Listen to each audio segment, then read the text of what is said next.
वर्णिवेशरमणीय दर्शनम मंदहासरुचिराननाम भुजम पूजितम सुरु नरोत्तम मैर्मुदा धर्मनंदनमहं विचिन्तये। असतो मा षड्गमय तमसो मा ज्योतिर्गमय मृत्युर्मा अमृतम गमय। ओम शांति शांति शांति। अस्मद्गुरु समारंभां नाथयामून मध्यमां लक्ष्मी वल्लभ पर्यंतां वंदे गुरु परंपरा। આજની જ્ઞાન સભાની અંદર પધારનારા બધા જ ભગવદ ભક્તોને વેદાંતાચાર્ય, પુરાણ ઇતિહાસાચાર્ય અને ફિલોસોફી શાસ્ત્રી રાકેશભાઈના હેતપૂર્વક જય સ્વામિનારાયણ। ભક્તો, આજની આ જ્ઞાન સભાની અંદર આપણે બધા ભગવાન સ્વામિનારાયણે લખેલી શિક્ષાપત્રીના 189માં શ્લોકની સ્પષ્ટતા શ્રવણ કરશું તો બધા જ શ્રોતાગણો આ પ્રવચન એકાગ્ર મને કરીને શ્રવણ કરે। તો ભગવાન સ્વામિનારાયણ શિક્ષાપત્રીના 189માં શ્લોકમાં પોતાને આશ્રિત રહેલા ત્યાગાશ્રમીઓને આજ્ઞા આપતા કહે છે કે સર્વે ઇન્દ્રિયાણી જેયાની રસનાતુ વિશેષતઃ ન દ્રવ્ય સંગ્રહ કાર્ય કરણીયો ન કેનચિત। અર્થાત કે સર્વે જ ઇન્દ્રિયો તે જીતવી ને રસના ઇન્દ્રિયને તો વિશેષ કરીને જીતવી અને દ્રવ્યોનો સંગ્રહ પોતે કરવો નહીં ને કોઈ બીજા પાસે પણ કરાવવું નહીં। આ પ્રમાણેની આજ્ઞા ભગવાન સ્વામિનારાયણે શિક્ષાપત્રીના 189માં શ્લોકમાં ત્યાગાશ્રમીઓને આપેલી છે। અહીં ભગવાન સ્વામિનારાયણે ત્યાગાશ્રમીઓને 4 પ્રકારની આજ્ઞા આપેલી છે। પહેલા ચરણમાં સર્વે જ ઇન્દ્રિયો તે જીતવી ને રસના ઇન્દ્રિયને તો વિશેષ કરીને જીતવી, અને બીજા ચરણમાં દ્રવ્યોનો સંગ્રહ પોતે કરવો નહીં ને કોઈ બીજા પાસે પણ કરાવવો નહીં। ક્રમશઃ આ ચારેય આજ્ઞાઓને આપણે સૂક્ષ્મતાથી શ્રવણ કરશું। તો ભગવાન સ્વામિનારાયણ આ શ્લોકના પ્રથમ ચરણમાં ત્યાગાશ્રમીઓને આજ્ઞા કરતા કહે છે કે ત્યાગાશ્રમીએ સર્વે જ ઇન્દ્રિયોને જીતવી ને રસના ઇન્દ્રિયોને તો વિશેષ કરીને જીતવી। શ્રીમદ ભગવદ્ ગીતાના 2ય અધ્યાયના 58માં શ્લોકમાં ભગવાન શ્રી કૃષ્ણ કહે છે કે યદા સંહરતે ચાયમ કુર્મો અંગાનીવ સર્વસઃ ઇન્દ્રિયાણી ઇન્દ્રિયાર્થેભ્ય તસ્ય પ્રજ્ઞા પ્રતિષ્ઠિતા।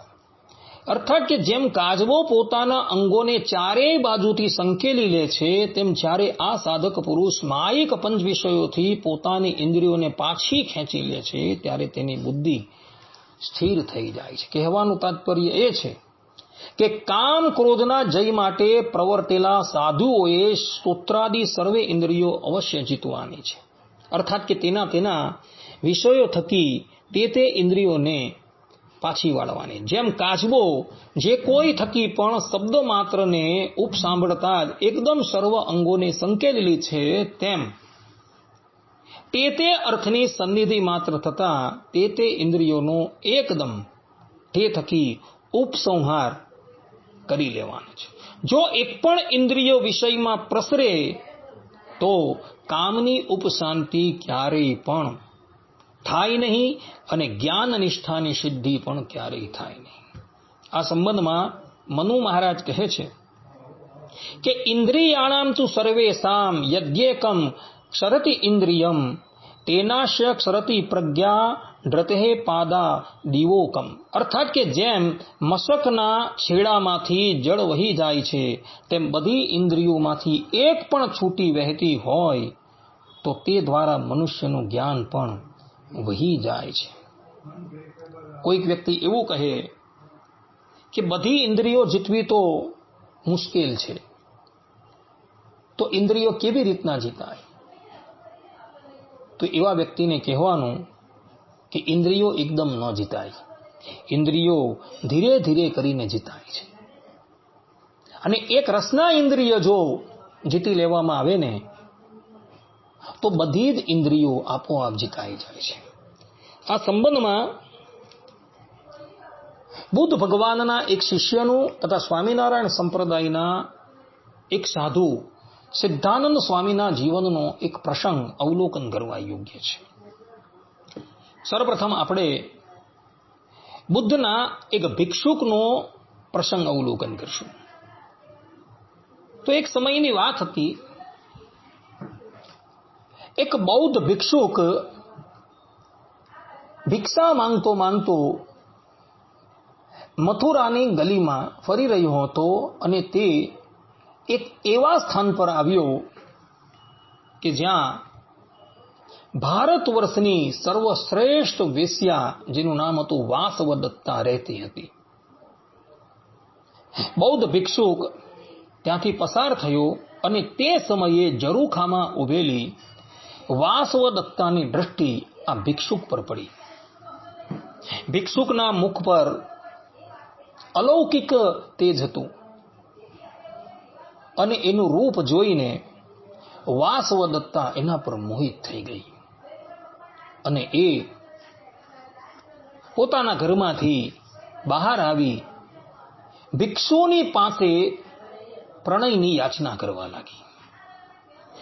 વાસવદત્તા એ રૂપ સુંદરી છે કે જેના રૂપ ઉપર ભારત વર્ષના મોટા મોટા રાજાઓ મોહિત હતા. દરિદ્ર મનુષ્યથી લઈને રાજા પર્યંતના બધા જ લોકો એની ચાટુકારી કરતા હતા. તો પણ વાસવદત્તા કોઈને ભાવ આપતી ન હતી અને એ વાસવદત્તા સંપૂર્ણ રીતે ત્યાગી એવા બૌદ્ધ ભિક્ષુક પાસે પ્રણયની યાચના કરવા લાગી. બૌદ્ધ ભિક્ષુક પાસે તો કંઈ હતું નહીં, એ તો ફકીર હતો. વાસવદત્તાની વાત સાંભળી બૌદ્ધ ભિક્ષુકે કહ્યું કે દેવી, તમે થોડો સમય મારી રાહ જુઓ, હું થોડા સમય પછી તમારી પાસે આવીશ. આટલું કહીને પેલો બૌદ્ધ ભિક્ષુક ત્યાંથી અગાડી વધી ગયો. હવે આ વાતને 2-3 વર્ષ થઈ ગયા અને 2-3 વર્ષ પછી પેલો બૌદ્ધ ભિક્ષુક વાસવદત્તાનું ઘર શોધતો એના ઘર પાસે આવ્યો, પરંતુ ઘરને તો તાળું મારેલું હતું. ત્યાં જ અચાનક બૌદ્ધ ભિક્ષુકની દ્રષ્ટિ એક સ્ત્રીની ઉપર પડી, જે સ્ત્રીના આખા શરીર પર કોડ ફૂટી નીકળ્યું અને બધા જ લોકો એની પાસેથી જ્યારે પસાર થાય ત્યારે પોતાનું નાક બંધ કરી દેતા હતા, કારણ કે એના શરીરમાંથી ભયંકર દુર્ગંધ આવતી હતી. બૌદ્ધ ભિક્ષુક એ કોઢી સ્ત્રીની પાસે આવ્યો અને એના પ્રત્યે બોલ્યો કે દેવી, સામે ઘરની અંદર વાસવદત્તા નામની એક વેશ્યા રહેતી હતી, એ ક્યાં છે? ભિક્ષુકની વાત સાંભળી પેલી સ્ત્રી રડવા લાગી અને એની સામું જોઈ પેલી સ્ત્રી બોલી કે દેવ, આજે તમે આવેલા છો જ્યારે મારું આખું રૂપ મલિન થઈ ગયું છે. બૌદ્ધ ભિક્ષુએ ધારીને જોયું ત્યારે એને ખબર પડી કે આ તો એ જ વાસવદત્તા છે જે મારી પાસે પ્રણયની યાચના કરતી હતી. બૌદ્ધ ભિક્ષુકે ત્યાં રહીને વાસવદત્તાને સંસારની અસારતાનો ઉપદેશ આપ્યો અને એને કહ્યું કે દેવી, હું તમને એ જ બતાવવા માંગતો હતો કે મનુષ્યનું રૂપ જે છે એ રૂપ પણ કાળે કરીને વિકૃતિને પામી જાય છે. તમારું આ એ જ રૂપ છે કે જેના પર લોકો આસક્ત હતા અને અત્યારે તમારું આ રૂપ જે છે એ વિરૂપ થઈ ગયું છે, જેને જોઈને પણ લોકો પોતાનું મુખ ફેરવી લે છે. આ પ્રમાણે કહી બૌદ્ધ ભિક્ષુક વાસવદત્તાને પ્રણામ કરી ત્યાંથી ચાલ્યો ગયો. કહેવાનું તાત્પર્ય એ છે કે બૌદ્ધનો આ શિષ્ય જે છે એ જીતેન્દ્રિય હતો અને જીતેન્દ્રિય હોવાથી સંપૂર્ણ ભારતના બધા જ ધનાઢ્ય લોકો અને રાજા લોકો જે વાસવદત્તાની ચાટુકારી કરતા હતા અને વાસવદત્તા આ ભિક્ષુકની પાસે પ્રણયની યાચના કરતી હતી, પરંતુ જીતેન્દ્રિય હોવાથી આ ભિક્ષુકે એને પણ તરછોડી દીધેલી હતી.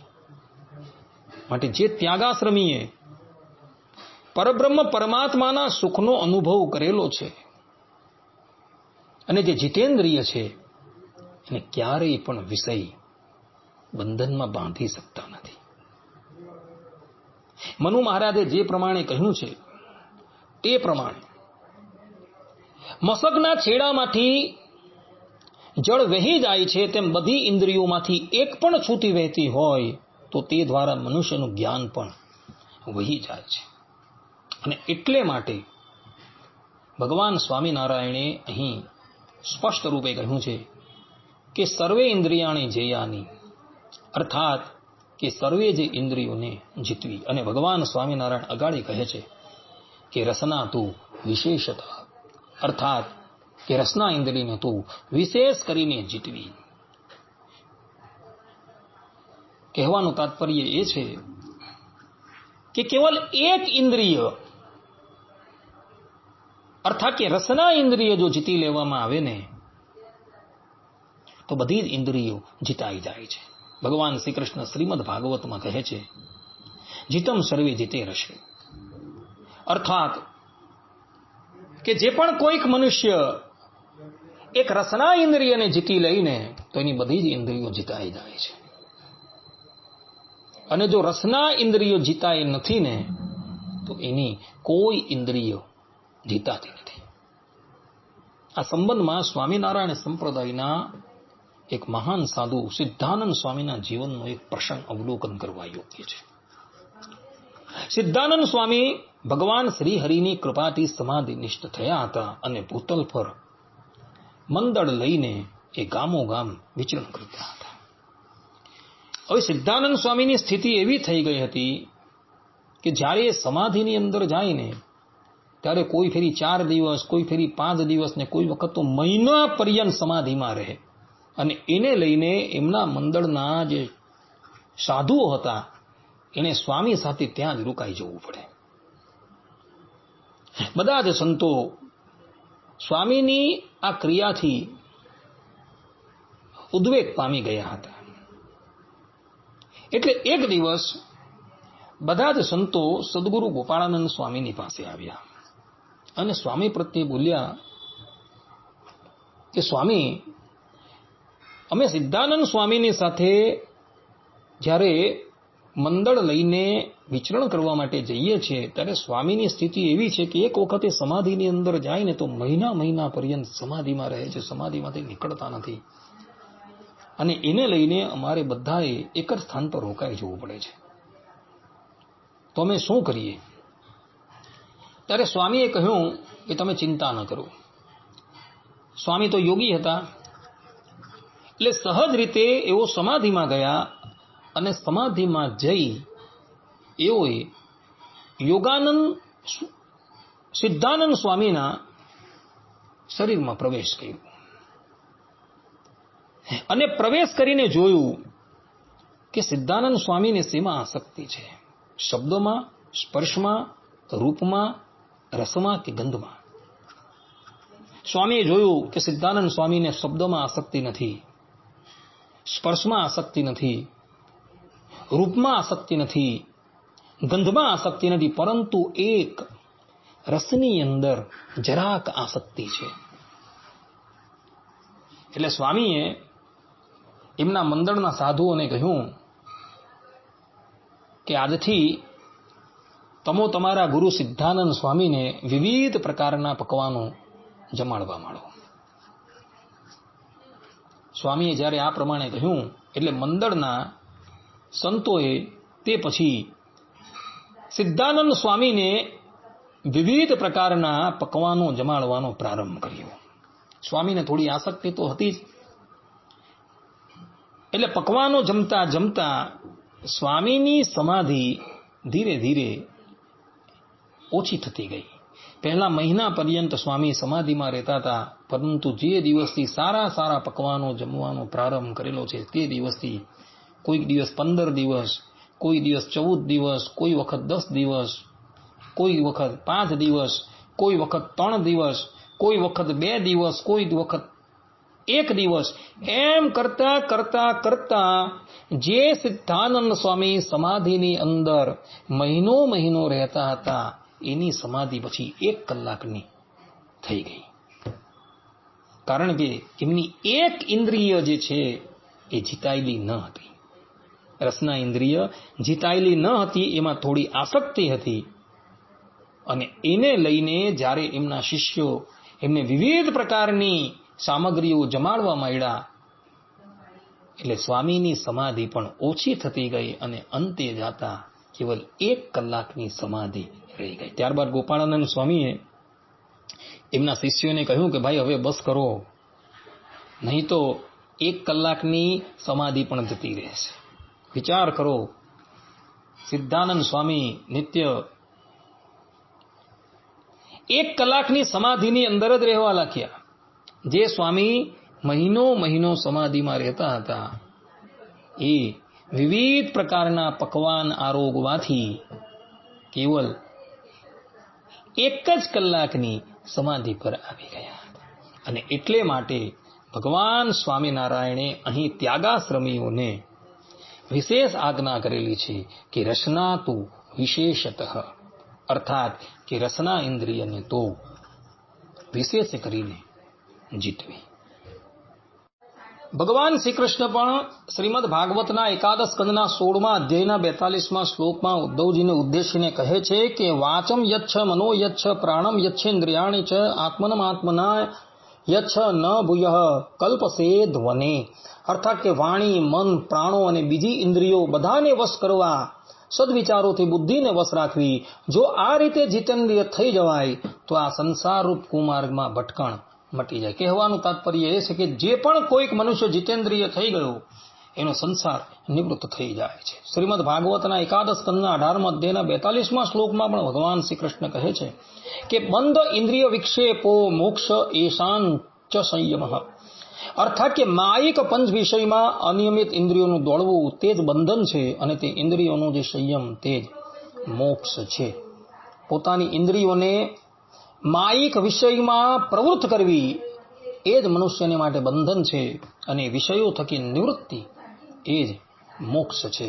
મહર્ષિ વશિષ્ઠ પણ કહે છે કે ઇન્દ્રિયાણી એવ સર્વાણી જેતવ્યાની પ્રયત્નતઃ સાધુના ધર્મશીલેન ભ્રશ્યત્યેવાન્ય ઠાપતઃ. અર્થાત કે ધર્મચારી સજ્જને પ્રયત્નપૂર્વક સર્વ ઇન્દ્રિયોને જીતવી. જો તે ન જીતાય તો સન્માર્ગ થકી પડી જાય છે. કહેવાનું તાત્પર્ય એ છે કે જે પણ કોઈક મનુષ્ય ઇન્દ્રિયને નથી જીતતો એ પોતાના પરમાર્થ થકી ભ્રષ્ટ થઈ જાય છે. એવું વશિષ્ઠ ઋષિ મહાભારતના વન પર્વ 211મા અધ્યાયના 19મા શ્લોકની અંદર કહી રહ્યા છે. શ્રીમદ ભાગવતમાં એક સ્થાન પર કહ્યું છે કે ઔપશ્ચર્ય વ્યક્કાર્પણ્યાદ ગૃહપાલાયતે જનઃ. અર્થાત કે રસાસ્વાદ અને જનનેન્દ્રિયની દીનતાને લીધે તો મનુષ્ય ઘર આગળ રહેલા દરવાણી એટલે કે કૂતરા જેવો થઈ જાય છે. જે પણ કોઈક મનુષ્યને ઉપસ્થ ઇન્દ્રિયમાં તથા રસના ઇન્દ્રિયની અંદર આસક્તિ હોય એ પછી ન કરવા યોગ્ય કાર્ય કરવા તત્પર થાય, અને એની હાલત પેલા કૂતરાના જેવી થાય છે. શ્રીમદ ભાગવતના એકાદશ સ્કંદના 8મા અધ્યાયના 19મા શ્લોકમાં દત્તાત્રેયજી કહે છે કે જીવ્ય યાતિ પ્રમાથિન્યા જનો રસ વિમોહિત મૃત્યુમૃચ્છત્ય બુદ્ધિર મીનસ્તુ વડિશૌર્ય થાય. અર્થાત કે રસનાને ન જીતે તો અત્યંત બળવાન જીવહાના રસાસ્વાદથી મોહ પામેલો દુર્બુદ્ધિ મનુષ્ય માછલાની જેમ મૃત્યુને પામે છે. માછીમારો માછલા પકડવાને અર્થે એક દોરીમાં, અર્થાત કે કાંટાવાળી દોરીમાં માંસનો ટુકડો ભેરવી એને પાણીમાં નાખતા હોય છે, અને પેલું જળમાં રહેલું માછલું એ માંસ ખાવાની લાલચમાં જેવું પેલી દોરી પાસે આવે અને માંસ ખાવા જાય ત્યાં જ એ માંસમાં રહેલો કાંટો જે છે એ એના તાળવામાં ભેરવાઈ જાય, અને પછી પેલા માછીમારો માછલું આવેલું જાણી એ દોરીને બહાર કાઢી લે, જેથી કરીને માછલું જે છે મૃત્યુ પામે. કહેવાનું તાત્પર્ય એ છે કે જીવહા ઇન્દ્રિયની આસક્તિને લઈને માછલું જે છે એ મૃત્યુના મુખમાં જતું રહે છે. માટે રસના ઇન્દ્રિય અવશ્ય જીતવી જોઈએ એ સિદ્ધાંત વાત છે. જીતમ સર્વમ જીતે રસી. અર્થાત કે એક રસના ઇન્દ્રિયને જો જીતી લેવામાં આવે ને તો બધી જ ઇન્દ્રિયો જીતાઈ જાય છે, એવું શ્રીમદ ભાગવતમાં કહેલું છે. ભગવાન સ્વામિનારાયણ આ શ્લોકના ઉત્તર ચરણની અંદર કહે છે કે ન દ્રવ્ય સંગ્રહ કાર્ય કરણીયો ન કેનચિત. અર્થાત કે ત્યાગાશ્રમીએ દ્રવ્યોનો સંગ્રહ પોતે કરવો નહીં ને કોઈ બીજા પાસે પણ કરાવવો નહીં. કારણ કે જે પ્રમાણે ત્યાગાશ્રમીઓને સ્ત્રી બંધનરૂપ છે તે જ પ્રમાણે ધન પણ બંધનરૂપ છે. કોઈક વ્યક્તિ એવું કહે કે જે પ્રમાણે ગ્રહસ્થને ભવિષ્યની ચિંતા હોય તે જ પ્રમાણે ત્યાગાશ્રમીને પણ ભવિષ્યની ચિંતા હોય તો એને કહેવાનું કે ભવિષ્યની ચિંતા કેવલ ગ્રહસ્થે રાખવાની છે, ત્યાગાશ્રમીએ રાખવાની નથી. જે ભેખ લઈને ઘરમાંથી બહાર નીકળો એની ચિંતા એણે નથી કરવાની, ભગવાને કરવાની છે. છતાં પણ જે પણ કોઈક મનુષ્ય દ્રવ્યનો સંગ્રહ કરે છે કે કરાવે છે એને અંતે જાતા સર્પની યોનિમાં જવું પડે છે. આ સંદર્ભની અંદર ભગવાન શ્રી હરિના જીવનનું એક ચરિત્ર અવલોકન કરવા યોગ્ય છે. એક સમયની વાત હતી, ભગવાન શ્રી હરિ લોયેજ ગામની ધર્મશાળામાં સભા ભરીને બેઠા હતા. તે સમયે બે વૈરાગી બાવા શ્રી હરિની પાસે આવ્યા અને તેઓને દંડવત પ્રણામ કરી સભામાં બેઠા. ત્યારે ભગવાન શ્રી હરિ તેઓ પ્રત્યે બોલ્યા કે કહા સે આયો હો और कहाँ जाना है? ત્યારે તેઓ બોલ્યા कि हम हिंदुस्तान से आते हैं और द्वारका जाना है. ત્યારે મહારાજ બોલ્યા कि आपका नाम क्या है? ત્યારે તેઓ બોલ્યા कि हमारा नाम जानकी दास है और हमारे शिष्य का नाम शीतल दास है. તે પછી તેઓ 2 દિવસ પર્યંત ત્યાં રોકાયા અને ચાલતા સમયે महाराज प्रत्ये बोलिया कि प्रभु हमारा एक पुस्तक यहाँ आपके पास रखना है, सो हम फिर आवेंगे तब ले लेंगे. आ प्रमाणे જ્યારે તેઓએ કહ્યું એટલે ભગવાન શ્રી હરિએ કહ્યું ભલે, અને પછી કોઠારીને કહીને એ બાવાઓ પાસેથી પુસ્તક લીધું અને કોઠારીએ એને પટારામાં પધરાવી દીધું. હવે આ તરફ આ બંને ગુરુ અને શિષ્ય દ્વારકાની યાત્રાએ ગયા અને દ્વારકાની યાત્રા કરી જ્યારે એઓ પાછા ફરતા હતા ત્યારે માર્ગમાં જાનકીદાસ પરલોકવાસી થઈ ગયા. જાનકીદાસ પરલોકવાસી થઈ ગયા એટલે એમના શિષ્ય શીતલદાસે એમની બધી ઉત્તર ક્રિયા કરી લીધી અને પછી શીતલદાસ ભગવાન શ્રી હરિની પાસે આવ્યા અને એમના પ્રત્યે બોલ્યા કે પ્રભુ અમારી અમાનત અમને પાછી આપો.